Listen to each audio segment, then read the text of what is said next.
9 മാസങ്ങൾക്കിപ്പുറം അന്താരാഷ്ട്ര ബഹിരാകാശ നിലയത്തിൽ നിന്നും സുനിത വില്യംസും ബുച്ച് വിൽമോറും ഭൂമിയിലേക്ക് തിരിച്ചെത്തി. ഇന്ത്യൻ സമയം 3:30-നാണ് 4 പേരടങ്ങുന്ന സംഘം സ്പേസ് ഡ്രാഗൺ പേടകത്തിൽ അറ്റ്ലാന്റിക് സമുദ്രത്തിൽ വന്ന് പതിച്ചത്.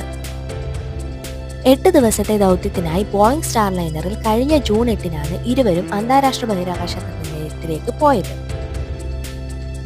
സ്റ്റാർലൈനറിൽ ഹീലിയം ചോർച്ചയും പ്രൊപ്പൽഷൻ സിസ്റ്റം തകരാറുകളും കാരണം അവർക്ക് തിരിച്ചുവരവ് തടസ്സമായി.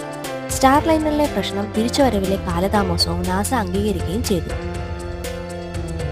ഒടുവിൽ ഇലോൺ മസ്കിന്റെ സ്പേസ് എക്സുമായി സഹകരിച്ചാണ് ഇവരുടെ മടങ്ങിവരവ് സാധ്യമാക്കിയത്. ദീർഘകാലം സ്പേസിൽ ചെലവിടുന്ന ബഹിരാകാശ യാത്രികർക്ക് നിരവധി ആരോഗ്യ പ്രശ്നങ്ങൾ നേരിടാറുണ്ട്. നടക്കാൻ പോലും വെല്ലുവിളികൾ നേരിടാറുണ്ട്. ബേബി ഫീറ്റ് അടക്കമുള്ള വെല്ലുവിളികളിലൂടെ ഇവർ കടന്നുപോകാം. അതുകൊണ്ട് തന്നെ ഹൂസ്റ്റണിലെ ജോൺസൺ സ്പേസ് സെന്ററിൽ ഇരുവരെയും വൈദ്യപരിശോധനയ്ക്ക് വിധേയരാക്കിയ ശേഷം 45 ദിവസത്തെ റീഹാബിലിറ്റേഷൻ പ്രോഗ്രാമിന് ശേഷമാണ് ഇവരെ വിട്ടയക്കുക. മൈക്രോസ് ഗ്രാവിറ്റിയിലെ ദീർഘകാല സേവനത്തിന് ശേഷം ഗുരുത്വാകർഷണവുമായി പൊരുത്തപ്പെടുന്നതിനായി വിവിധ പരിപാടികളും ആസൂത്രണം ചെയ്തിരിക്കുകയാണ് നാസ.